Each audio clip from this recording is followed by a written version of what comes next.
வெள்ளி வணக்கம் நேத்ரா நிகழ்ச்சியிலே இரண்டாவது பகுதிக்குள்ளே இணைந்திருக்கின்றோம்.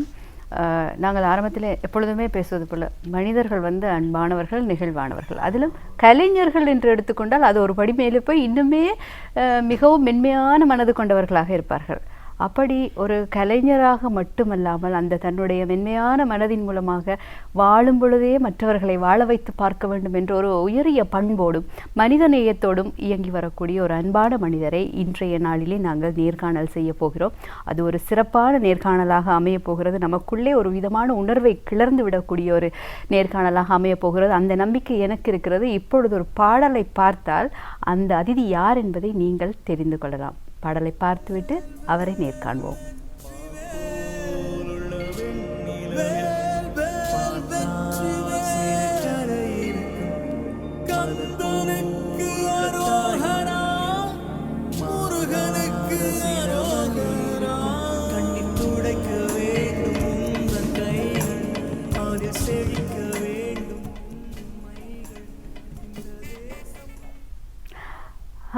பார்த்தோம் இல்லையா, ஒரு கலைஞர், ஒரு இசைக்கலைஞர், பாடகர், அவருக்குள்ளே இருக்கக்கூடிய மனிதநேய பண்பு. இந்த பேட்டி வித்தியாசமாக இருக்க போகிறது.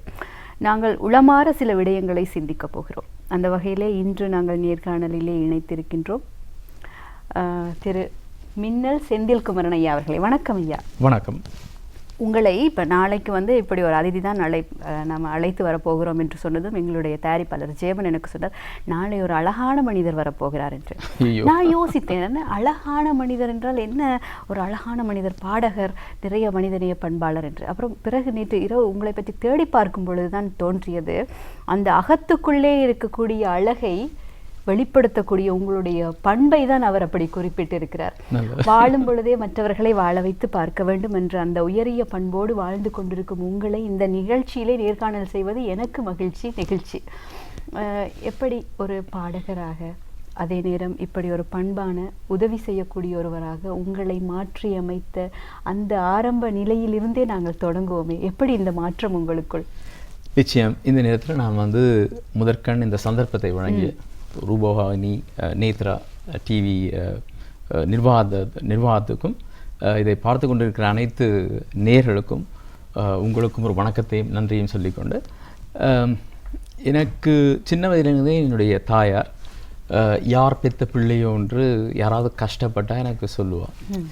அப்போ கோவில்களில் முன்னுக்கும் சரி, நாங்கள் அந்த நாங்கள் கொடுக்கின்ற அந்த தானத்தை என் கையால் கொடுத்து அந்த பிள்ளை அந்த அவைக்கு கொடுக்க சொல்லுவார். அப்படியே அந்த அந்த பெற்றோருடைய அந்த மற்ற பிறருக்காக நாங்கள் கருணை காட்ட வேண்டும் என்ற அந்த ஒரு இது தொடர்ச்சியாகவே இருந்து வந்தது.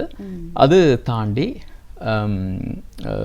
நாங்கள் படிப்படியாக வளர்ந்து வரும்பொழுது ஒவ்வொருத்தருடைய அந்த நடிகர் சிவகுமார் என்னுடைய மிகப்பெரிய ஒரு இன்ஸ்பிரேஷன். அவர் ரொம்ப அந்த படித்த அந்த +2, 10th, 10ஆம் OL அதில் வர இந்தியாவில் நான் சொல்கிறேன், அதில் வர அந்த மாணவர்களுக்கெல்லாம் அவர் பரிசு தொகை கொடுப்பார். அவர் தான தர்மங்கள் வழங்கும்போது அதெல்லாம் பார்க்கும்போது நல்ல ஒரு விஷயம்ன்ற அந்த மாதிரி. பிறகு நாங்கள் இந்த சுனாமி 2004ஆம் ஆண்டு, அதுக்கு முன்னமே நான் சின்னதாக செய்ய தொடங்கியிருந்தேன். நான் ஒரு ஃபேமிலி ஒன்றுக்கு சுதுமலையில். பிறகு சுனாமி நேரத்தில் தான் அந்த வாழ்க்கை, மனிதனுடைய வாழ்க்கை அப்படி டக்குன்னு ஒரு ஓவர் நைட்டில் மாறும். எப்படி மாறும்? ஒரு கோடிக்கு நாங்கள் எல்லாரும் யோசிச்சு கொண்டிருக்கிறோம், இது லைஃப் பெர்மனண்ட்டாக இதான் நிரந்தரம் என்று. நான் பாசிட்டிவாக இருக்கிறதுல தப்பே இல்லை. ஆனால் எப்பொழுதுமே நாங்கள் எங்களை இயற்கை மற்றது இந்த பிரபஞ்சத்துக்கு சக்தி கூட. அப்போ நாங்கள் எப்போவுமே நாங்கள் அந்த ரீதியில் அதை ஒரு நாளில் என்ன நடக்கும்ன்றதை பார்த்தபோது, அப்பொழுதுதான் அந்த நாங்கள் வாழும் காலத்தில் எத்தனையோ பேர் நடு ரோட்டுக்கு வந்தவங்க. அதில் தான் நிவாரணம் தொடங்கியது. முதல் நிவாரணம் செய்து நான், 2வது நிவாரணம் வீடுகள் கட்டி கொடுக்குறது, அப்படி இப்படின்னு ஒவ்வொரு நிவாரணமாக செய்து அதுதான் அந்த தொடக்க இது. சரி, இப்போ எங்களிடம் கூட ஒரு காணொளி ஒன்று இருக்கிறது. இப்போது அண்மையில் இலங்கையில் இடம்பெற்றும் இந்த தித்வா, அதன் மூலமாக ஏற்பட்ட நிறைய பெரிய இடரை நாங்கள் சந்தித்தோம். அந்த காலப்பகுதியிலே மலையக பகுதியில் நீங்கள் செய்த அந்த நிவாரண பணி பற்றிய ஒரு காணொளி இருக்கிறது. அந்த காணொளியையும் பார்க்கலாமா? நிச்சயம். காணொளிக்கு செல்லலாம்.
புலம்பெயர்ந்த ஒரு தமிழராக இலங்கையிலே இடம்பெற்ற இடர்கால பகுதியிலே, குறிப்பாக மலையக பகுதியிலே நீங்கள் முன்னெடுத்திருந்த அந்த நிவாரண பணியினுடைய அதில் ஒரு சின்ன பகுதியை தான் நாங்கள் பார்த்தோம். இந்த பணி பற்றியும் மலையகத்திலே நீங்கள் முன்னெடுத்து கொண்டு இருக்கக்கூடிய மற்ற பணிகள் பற்றியும் கொஞ்சம் நாங்கள் பேசலாம். நிச்சயம்.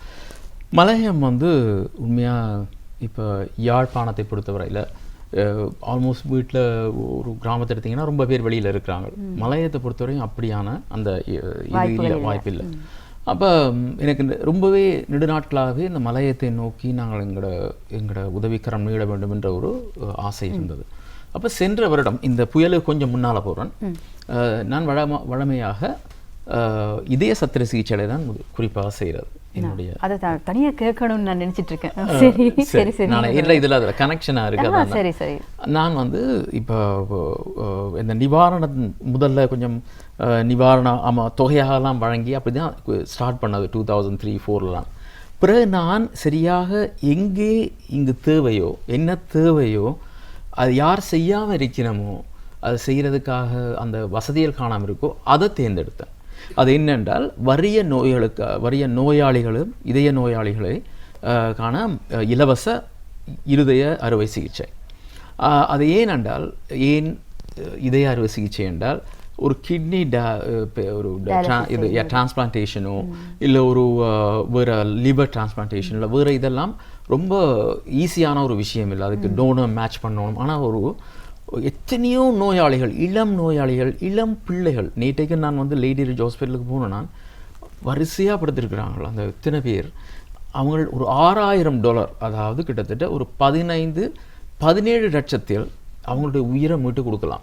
அந்த குடும்பம் திருப்பி ஹாஸ்பிட்டலுக்கு நடக்க தேவையில்லை. எனக்கு தெரிஞ்சு எத்தனையோ பேரை நாங்கள் காப்பாற்றிருக்கிறோம். அப்படின்னா அந்த மரணத்தின் விளிம்பில் இருக்கிறவர்களை எடுத்து கிட்டத்தட்ட 20 வருஷமாக அவங்க ஹாஸ்பிட்டலுக்கு நடந்து அந்த சர்ஜரி இல்லாமல், ஏனென்றால் வெயிட்டிங் லிஸ்ட் கூட, மருத்துவர்களாலையும் ஒன்றும் செய்ய முடியாது, ஏன்னா இங்கே ஆள் பற்றாக்குறை.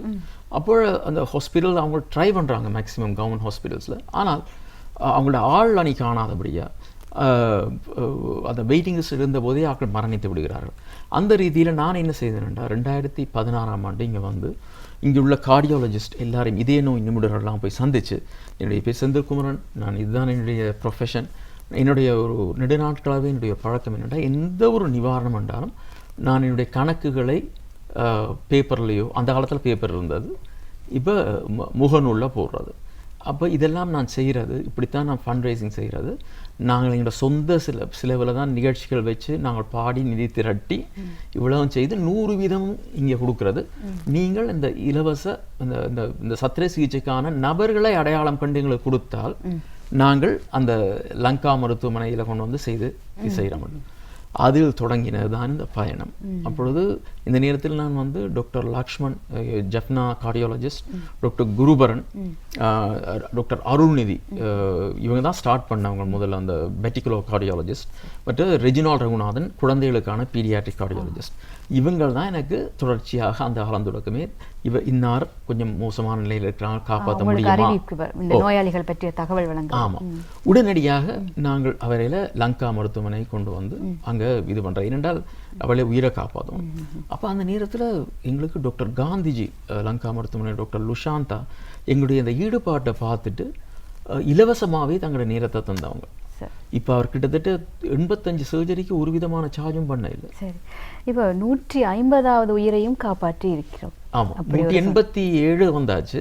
அதில் 85 கிட்ட அடல்ட் சர்ஜரிஸ், மிச்சதெல்லாம் சின்ன குழந்தைகள். அப்போ காந்திஜி அந்த டீம் அடல்ட் சர்ஜரிஸ்க்கு ஒரு இதுவும் வாங்காமலே செய்கிறாங்க. இதில் தான் மலையத்தில் எனக்கு ஒரு கவலை இருந்தது. இப்போ நான் மலையத்துக்கு போகிறோம், எனக்கு ஒரு விதமான கார்டியாலஜிஸ்ட்டும் அங்கேருந்து எனக்கு அனுப்புறதில்லை. அப்போ அந்த மக்கள் அநியாயமாக மோசம் போய் கொண்டு வந்தாங்க. அப்போ சென்ற வருடம் நான் என்ன செய்தேன் என்றால் ஃபேஸ்புக்லையும் இங்கே இது நியூஸ் மீடியாலையும் நான் நுவரேலியா அந்த அம்மன் கோவிலில் ஒரு முதல் நாள், 2ஆம் நாள் கொட்டகல மருத்துவமனையில், 3ஆம் நாள். சரி, நாங்கள் காட்சியோட பார்த்து கொண்டிருக்கிறோம். இது இது 150வது. ஆமாம், இது 150வது இது எங்கட கனடா ஹை கமிஷனர். சரி, இந்த காட்சிகளின் பின்னணியை பற்றி நீங்கள் கொஞ்சம் பகிர்ந்து கொள்ளலாம். நிச்சயம். இதில் வார எல்லாருமே பார்த்தீங்கன்னா இதில் சைடில் நிற்கிற எல்லாருமே எங்கள் பயனாளிகள், அந்த வெள்ளை உடுப்போடு இருக்கிறாங்கல்ல, இவங்க எல்லாருக்கும் நாங்கள் இதய சத்திர சிகிச்சை செய்கிறோம். இது 150வது இந்த இதில் வந்த அந்த நிகழ்ச்சியில் எடுத்தது. இது இப்போ நாங்கள் 187 நிற்கிறோம். இந்த ஒரு வருஷத்தில் நாங்கள் 37 செய்துட்டோம். சரியாது ஒரு வருஷத்துக்கு முன்னால். சரி, கடந்த வருடம் நீங்கள் வந்த போதும் நிறைய பேருக்கு உங்களுடைய உதவிகள் கிடைத்ததாக, அந்த அந்த விடயத்தை பற்றி கொஞ்சம் பேசலாமா?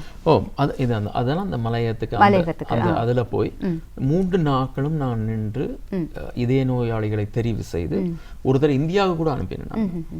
அப்போ கிட்டத்தட்ட ஒரு 12 பேருக்கு மலையத்தில் இதுவரையும் போன வருஷத்துலேருந்து இந்த வருஷம் செய்திருக்கு. அதை விட இந்த 37ல் 12 மலையத்தை சேர்ந்தவன், மிச்சமெல்லாம் முல்லைத்தீவு கிளிநொச்சி அப்படி எல்லாம். இப்போ எத்தனையோ பேரை இப்போ நான் அடுத்த கட்டமாக மலையத்திலேருந்து இந்தியாவுக்கு அனுப்புறதுக்கான முயற்சியை மேற்கொண்டு கொண்டிருந்தேன். சரி, இப்போ ஒரு கலைஞராக பாடகராக நீங்கள் நிகழ்ச்சிகள் நடத்தி அந்த நிகழ்ச்சிகளின் மூலமாக நீங்கள் பெற்றுக்கொண்ட அந்த நிவாரணத்தையே முழுமையாக இந்த உங்களுக்கு கிடைக்கக்கூடிய அந்த பணம், உங்களுடைய கலைக்காக கிடைக்கக்கூடிய அந்த உதவிகளை, அந்த நிதியை கொண்டு வந்து இங்கே எங்களுடைய நாட்டிலே பாதிக்கப்பட்டவர்களுக்காக நீங்கள் பயன்படுத்தி அவர்களுடைய வாழ்க்கையிலே ஒரு மலர்ச்சியை ஏற்படுத்தி கொண்டிருக்கிறீர்கள். அது குறித்து ஒரு வெளிப்படைத்தன்மையையும் பேணிக் கொண்டிருக்கிறீர்கள். அது மிக சிறப்பான ஒரு விடயம். அந்த யாழ்ப்பாணத்திலே இருக்கக்கூடிய போரினாலும் பாதிக்கப்பட்டு நிறைய பிரச்சனைகள், ஏற்கனவே வாழ்வாதாரம் சிதைந்த மக்களினுடைய அந்த வாழ்வாதாரத்தை மேம்படுத்துவதற்காகவும் சில முயற்சிகளை நீங்கள் எடுத்துக்கொண்டிருக்கிறீர்கள். ஆமாம், அது என்னென்றால் இப்போ குறிப்பாக முதல் போரினால் பாதிக்கப்பட்டவை கண்டு தொடங்கினது. இப்பொழுது நான் குறிப்பாக யாருக்கு செய்கிறோம்னா, ஒரு கிட்னி வருத்தத்தால் ரொம்ப பாதிக்கப்பட்ட ஒரு கணவன், ஒய்ஃப் பிள்ளைகளோட சாப்பாட்டுக்கு வழி இல்லாமல் இருக்கைக்க அந்த குடும்பம் ரொம்ப தத்தளித்து படிப்பில் கான்சென்ட்ரேட் பண்ண இல்லாத பிள்ளைகள்.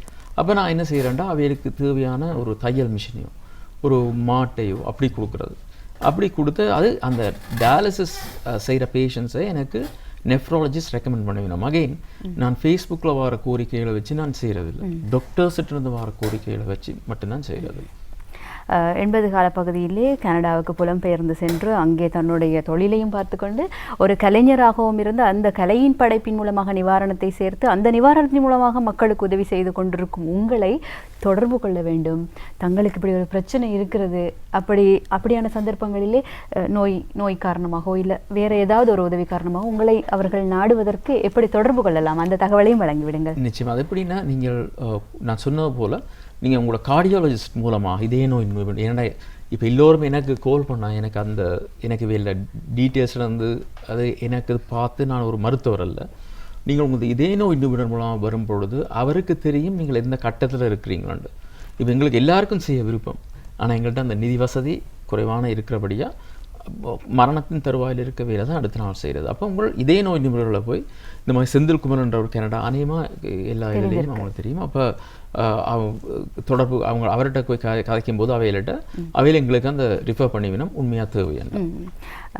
கனடாவிலிருந்து இங்கே இருக்கக்கூடிய மக்களுக்காக உதவி செய்து கொண்டிருக்கும் மின்னல் செந்தில் குமரன் ஐயா என்று கேட்டால் அநேகமாக வைத்தியர்களுக்கு தெரியும். ஆகவே அவர்கள் உங்களுடைய நோய் நிலைமை குறித்தும் உங்களுக்கு தேவையான ஆலோசனையும் வழங்குவார்கள். அதே போல் முகப்புத்தகத்திலே சிங்கர் செந்தில் என்ற வகையிலே ஐயாவினுடைய முகநூல் கணக்கு இருக்கிறது. அந்த கணக்கினூடாகவும் நீங்கள் தொடர்பில் ஏற்படுத்தலாம், அல்லது நேத்ராவுக்கு கூட நீங்கள் அழைப்பில் ஏற்படுத்தி உங்களுடைய தேவையை தெரிவிக்கலாம். நாங்கள் ஐயாவினுடன் தொடர்பை ஏற்படுத்துகிறோம். நிறைய பேச வேண்டும், நிறைய விடயங்கள் இருக்கிறது.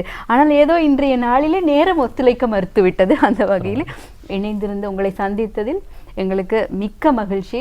ஒரு நல்ல மனிதரோடு பேசும் பொழுது அவருடைய பண்பை நாங்கள் பகிரும் பொழுது நாங்களும் ஏதோ ஒரு வகையிலே சந்தோஷப்படுகிறோம், திருப்தி அடைகிறோம். அந்த வகையில் இணைந்து நல்ல கருத்துக்களையும் நல்ல பயனுள்ள உங்களுடைய செயலின் அந்த பரிணாமத்தை எங்களோடு பகிர்ந்து கொண்டதுக்கு மிக்க நன்றி. உங்களுடைய சேவை தொடர வேண்டும்.